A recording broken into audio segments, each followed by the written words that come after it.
Baik, hai semuanya, selamat pagi, selamat siang, selamat sore maupun selamat malam kepada Bu Dini selaku dosen matematika di Skilled kami dan untuk teman-teman juga yang telah menonton video ini. Di sini kami dari kelompok 12 akan mendemonstrasikan mengenai final project yang telah kami selesaikan sebelumnya, yaitu mengenai fungsi dan algoritma. Oke, next. Baik, perkenalkan, saya Rasya Gonawi dengan NRP 5054251032.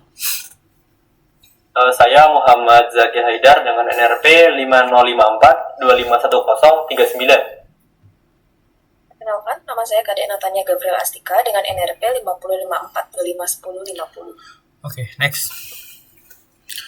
Oke, di sini kita akan masuk ke permasalahan yang pertama, yaitu mengenai normalisasi vektor di dalam sebuah video game.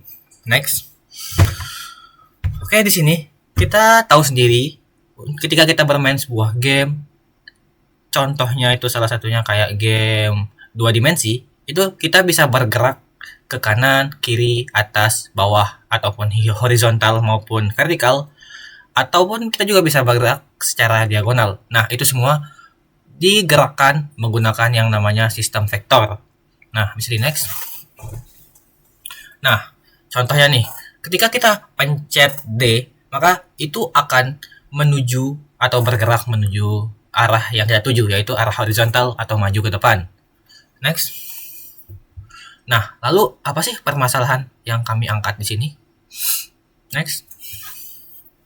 Nah, mungkin bagi sebagian ataupun mungkin banyak dari developer pemula ketika membuat sebuah game, mungkin ketika dia membuat pergerakan yang secara horizontal maupun vertikal itu normal-normal saja. Namun permasalahan ini datang ketika kita ataupun saya salah satunya ketika ingin membuat pergerakan secara diagonal, itu kecepatannya itu berbeda dari kecepatan ketika dia bergerak secara horizontal maupun vertikal. Nah, apa sih yang menyebabkan permasalahan itu dapat terjadi? Maka kita akan tarik dulu nih, bagaimana sih sebenarnya cara kerja vektor di dalam video game. Nah, vektor itu biasanya bergerak menggunakan yang namanya velocity atau kecepatan. Nah, rumus dari kecepatan itu sendiri yang dalam video game ini itu adalah akar x kuadrat ditambah y kuadrat, lalu dikalikan dengan kecepatan karakter yang sudah ada sebelumnya. Nah, salah satu contohnya ketika kita ingin bergerak maju, maka vektor yang digunakan itu adalah vektor 1,0. Nah, x-nya itu 1 dan y-nya itu 0. Nah, ketika kita ingin memasukkan vektor ini ke dalam rumus, maka itu akan menjadi akar dari 1 kuadrat ditambah 0. Kenapa 0? Karena ketika kita ingin maju, maka y-nya itu sama dengan 0. Dan itu ketika sudah dikuadratkan dan ketika sudah diakarkan, maka itu tinggal dikalikan dengan kecepatan dari karakternya yang disitu akan menghasilkan 10 meter per second, atau jika dikonversi ke dalam video game maka itu akan menjadi 10 pixel per detik. Next. Nah, tapi masalahnya seperti yang saya sebutkan tadi, ketika dia itu bergerak secara diagonal, maka kita di situ menggunakan yang namanya vektor 2 dimensi, yang dimana dia itu bergerak secara vertikal dan horizontal secara bersamaan. Atau ketika kita masukkan ke dalam rumus, maka itu akan seperti ini, 1,1. Atau vektor x-nya 1 dan vektor y-nya itu 1. Nah, ketika dimasukkan ke dalam rumus, maka itu akan menghasilkan akar 2, yang dimana akar 2 itu sendiri 1,414, dan ketika dikalikan dengan 10 atau kecepatannya, maka kecepatannya itu menjadi 14,14. Nah, ini jelas berbeda dengan kecepatan yang kita temukan ketika bergerak secara horizontal maupun vertikal, yaitu 10 pixel per detik. Nah, lalu bagaimana sih solusinya? Next. Nah, solusi atas permasalahan yang kita sebutkan tadi itu disebut dengan normalisasi vektor. Sebenarnya normalisasi vektor ini sudah ada di berbagai macam bidang seperti fisika, matematika, dan lain-lainnya. Nah, namun di sini kita akan membawa solusi normalisasi ini ke dalam bentuk video game. Nah, di sini normalisasi itu apa? Jadi normalisasi itu adalah di mana kita tuh menormalkan panjang dari vektor dengan direksi yang sama tapi dengan panjang yaitu tetap, yaitu 1, dan itu tuh ibaratnya kita memaksa panjang dari vektor itu tetap satu dengan itu membagi dengan panjang awal vektor tersebut. Next. Nah, di sini untuk pembuktiannya kita bisa lihat di sini untuk sebelum dinormalisasi itu akan menghasilkan akar 2 atau 1,414. Dan ketika dia sudah dinormalisasi dengan rumus V normal sama dengan V untuk X dan Y dibagi dengan panjang awalnya, maka itu akan menghasilkan 1 per akar 2, 1 per akar 2. Nah, ini adalah V normalnya atau V normalization-nya. Sini kita sebut sebagai V norm. Dan ketika kita memasukkan V norm itu tadi ke dalam rumus panjang yang awal, maka itu akan menghasilkan 1 per 2 ditambah 1 per 2, yang dimana 1 per 2 ditambah 1 per 2 itu akan menghasilkan 1 atau akar 1. Nah, seperti yang kita bilang tadi, kita tuh memaksa vektor yang awalnya itu entah tadi berapa nilainya, itu kita paksa untuk menjadi 1. Dan ketika dikalikan dengan 10, maka kecepatannya akan menjadi normal kembali. Nah, di sini kita lihat di bagian sini. Nah, itu adalah vektor yang telah dinormalisasi. Jadi, dimanapun arahnya, panjang vektornya itu akan sama dengan arah yang vertikal maupun yang horizontal. Nah, dengan catatan, arah ini itu tergantung dari kuadrannya masing-masing. Nah, ini contohnya, karena ini berada di kuadran 1, maka X-nya positif dan Y-nya positif. Lain cerita jika itu berada di kuadran 2, maka di sini akan X-nya bakal negatif dan Y juga negatif. Itu tergantung arahnya. Nah, bisa di next. Sini kita akan masuk ke penerapannya dalam pemrograman. Atau di sini kita menggunakan yang namanya Python untuk mengetik kodenya.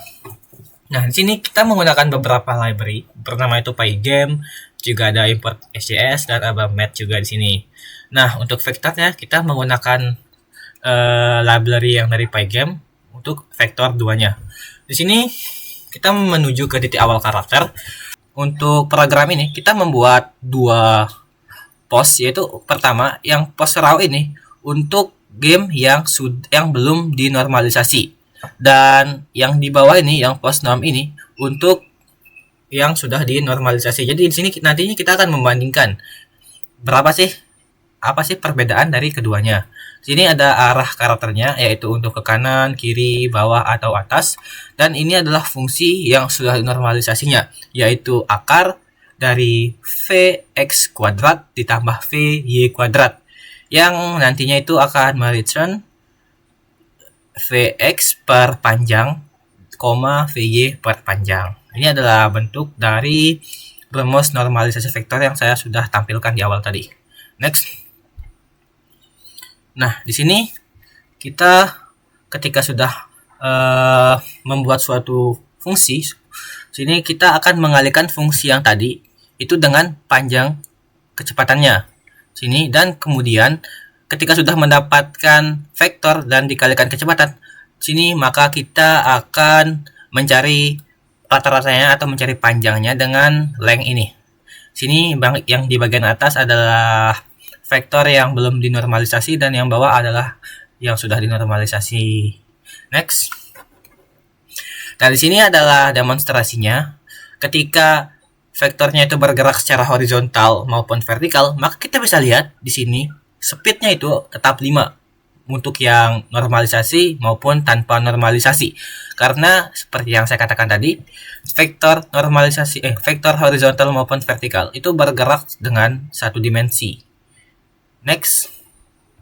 Nah, untuk yang vektor 2 dimensi kita bisa lihat sendiri, untuk bagian yang tanpa normalisasinya itu jauh lebih panjang atau bisa kita bilang jauh lebih cepat dibandingkan dengan yang sudah dinormalisasi. Nah, dengan ini kita bisa ambil kesimpulan bahwa ketika vektor itu tidak dinormalisasi sebelumnya, maka kecepatannya itu akan berbeda dengan kecepatan awal karena menggunakan rumus vektor, atau bisa dibilang itu kayak rumus Pythagoras. Dan untuk yang bagian sudah normalisasi itu akan normal dan akan sesuai dengan kecepatan awal yang kita sudah terapkan. Oke, baik, di sini saya akan mendemonstrasikan untuk codingannya. Di sini langsung aja kita run kode ini. Nah, di sini kita akan menunggu beberapa detik untuk dia bisa mengeluarkan. Nah, ini sudah keluar. Nah, ini adalah visualisasinya. Dan sini untuk menggerakkan kedua titik-titik ini kita perlu menekan tombol untuk bergerak yaitu WASD. Nah, di sini kita akan mencoba untuk bergerak secara horizontal terlebih dahulu.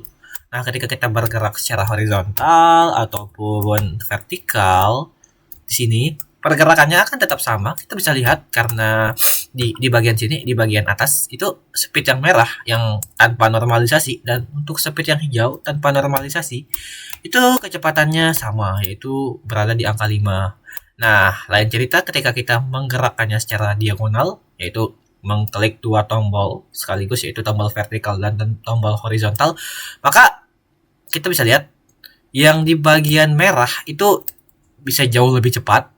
Nah, kita bisa lihat sendiri speed yang merah itu berada di angka 7 dan speed yang hijau berada di angka yang 5.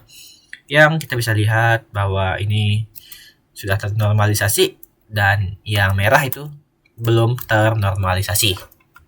Jadi begitu sih penjelasan dari saya. Mungkin bisa di next untuk penjelasan untuk fungsi yang selanjutnya. Baik, selanjutnya ini akan masuk ke permasalahan kedua, yaitu implementasi algoritma KD-tree untuk mencari lokasi driver terdekat. Next. Nah, jadi algoritma yang kami gunakan ini adalah algoritma KD-tree. Nah, apa sih algoritma KD-tree itu? Jadi, KD-tree itu merupakan salah satu algoritma yang bentuknya itu pohon atau tree yang dipakai untuk menyimpan titik dua dimensi. Nah, titik dua dimensi ini terdiri dari titik X maupun titik Y. Dan tujuannya itu biar sistem itu bisa gampang untuk mencari titik yang terdekat. Nah, jadi ibaratnya itu KD-tree itu jadi itu kayak ada sebuah ruang atau kotak. Nah, kotak ini itu akan dibagi atau dibelah terus-menerus secara horizontal maupun secara vertikal. Nah, proses pembelahan terus-menerus ini itu disebut secara membelah secara rekursif. Jadi, KD-tree ini bisa mengecilkan area pencarian dan bisa membuat proses untuk mencari titik yang paling terdekat itu menjadi jauh lebih cepat. Next. Nah, di sini masalah yang kami angkat itu adalah ketika user sedang mengorder GoFood. Nah, kenapa kita perlu algoritma KD-tree ini untuk permasalahan ini? Jadi, ketika user order GoFood itu, sistem atau aplikasi Gojek itu kan akan mencari driver yang terdekat dari titik usernya itu. Nah, kalau misalnya tanpa KD-tree itu, sistem itu akan ngecek satu persatu semua driver. Nah, contohnya seperti yang digambar ini, ketika user ngeklik order, jadi sistem itu akan ngecek ke driver pertama. Jadi di driver pertama itu dicek, ternyata masih jauh nih. Nah, habis itu kemudian balik lagi, habis itu ngecek ke driver kedua. Dan driver kedua ini juga ternyata masih jauh. Nah, proses itu kalau dilakukan secara terus-menerus itu kan akan memakan waktu yang sangat lama. Nah, next. Nah, kemudian tujuan dari kami mengangkat permasalahan ini itu agar membuat pencarian driver itu menjadi lebih efisien. Jadi sehingga ketika user memesan GoFood itu, jadi itu sistem tuh nggak perlu ngecek satu persatu, dan itu kan bikin waktunya tuh jauh lebih lama. Dan sedangkan ketika kita menggunakan KD-tree ini, waktu pencarian driver itu menjadi jauh lebih cepat. Next. Nah, kemudian kita lanjut ke bagaimana cara kerja pencarian driver ini. Jadi ketika user itu ngeklik order, next. Nah, di sini posisi user itu bisa dibilang itu sudah disimpan di dalam sistemnya itu.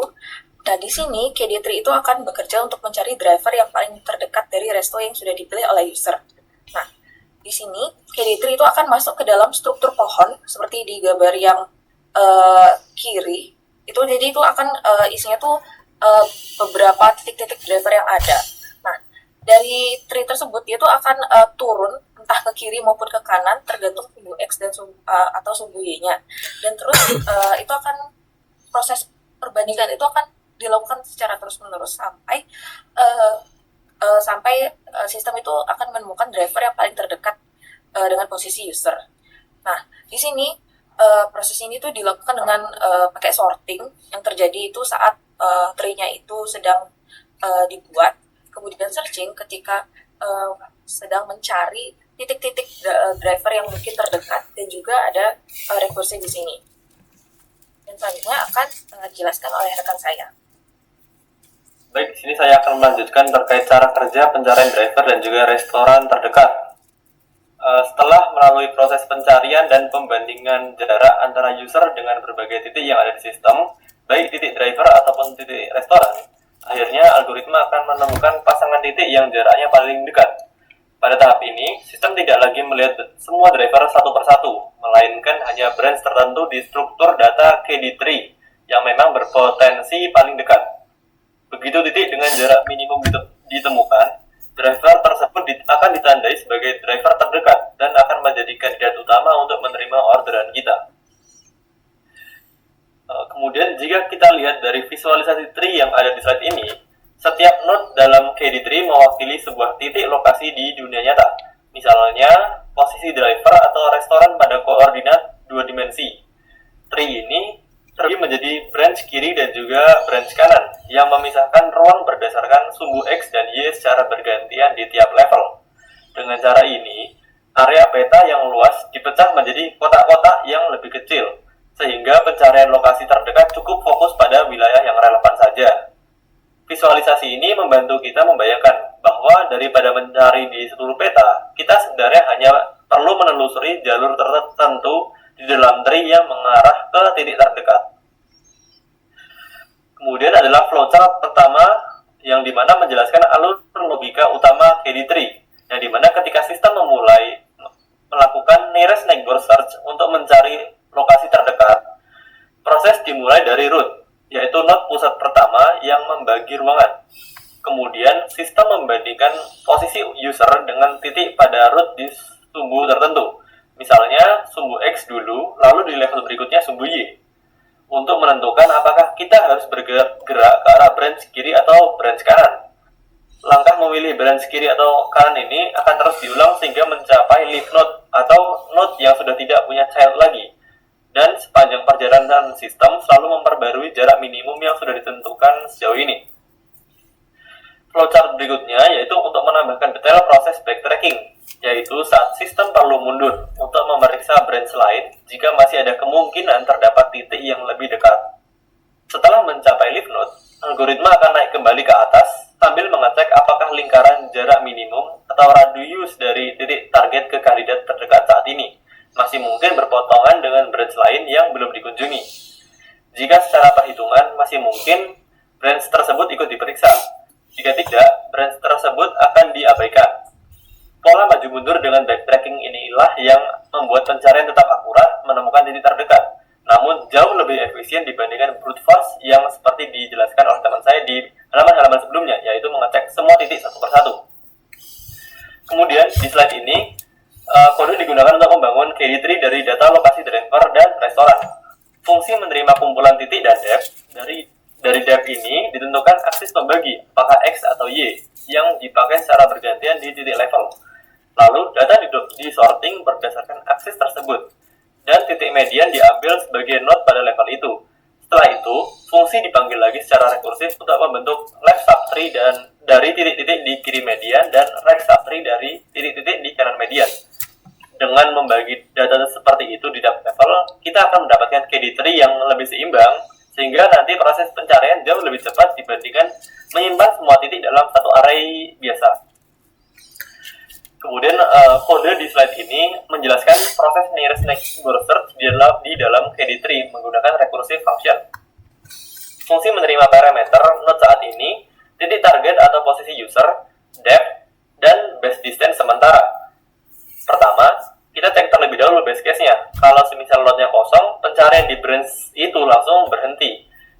Jika tidak, jarak antara target dengan node akan dihitung. Jika lebih kecil dari base distance, node ini akan menjadi kandidat baru dari nearest neighbor. Berdasarkan depth, dipilih axis X atau Y, lalu ditentukan primary branch yang lebih dekat dengan target untuk dikunjungi terlebih dahulu. Setelah itu, dengan konsep backtracking ini, fungsi hanya akan mengecek secondary branch jika jarak target ke garis pemisah axis masih mungkin lebih kecil dari base distance. Dengan cara ini, banyak branch bisa diabaikan sehingga pencarian tetap akurat, tetapi jauh lebih efisien daripada metode brute force. Dan yang terakhir adalah ini adalah tampilan aplikasi yang akan dirasakan oleh user. Semua proses yang tadi kita ringkas menjadi sebuah interaksi yang sangat sederhana, yaitu user hanya perlu mengklik suatu lokasi di peta, kemudian sistem otomatis akan menjalankan algoritma KD tree di belakang layar untuk mencari restoran dan juga driver terdekat dari titik yang dipilih. Dalam hitungan yang singkat ini, hasilnya akan langsung muncul di layar berupa driver yang siap menjemput pesanan dan restoran yang lokasinya paling dekat. Bagi user yang terlihat hanya mengklik lokasi lalu driver muncul, tapi di balik itu ada banyak sekali proses dan algoritma, mulai dari struktur KD tree, sorting, recursive searching, sampai backtracking, untuk memastikan pencarian dilakukan dengan cepat dan juga efisien. Baik, berikut untuk cara bagaimana kita dapat menjalankan coding yang sudah kita buat lalu. Nah, tentunya saja kita menggunakan Python. Lalu kita mengetikkan nama filenya, yaitu test2.py. Kemudian saja kita enter dan akan muncul visualisasi dari KD tree yang sudah kita buat. Di sini kita sebagai user hanya perlu mengklik pada tree yang sudah tersedia di sini. Seperti contoh, saya akan mengklik di bagian sini. Sini kita lihat dia akan mencari driver dan juga resto yang ada di tree yang sama, lalu menarik garis untuk mencapai lokasi kita saat ini. Kurang lebih untuk gitu saja untuk visualisasi dari yang dapat kami tampilkan. Kurang lebih seperti itu. Oke, mungkin demikian pemaparan mengenai final project yang dapat kami sampaikan. Jika ada satu ataupun beberapa kata yang salah, itu mohon dimaafkan. Jadi mungkin itu saja. Saya Rasya Ganawi. Saya Muhammad Zaki Haidar. Saya Kak Dena Tania. Jadi kami akan undur diri. Terima kasih telah menonton video kami. Selamat tinggal. Bye-bye.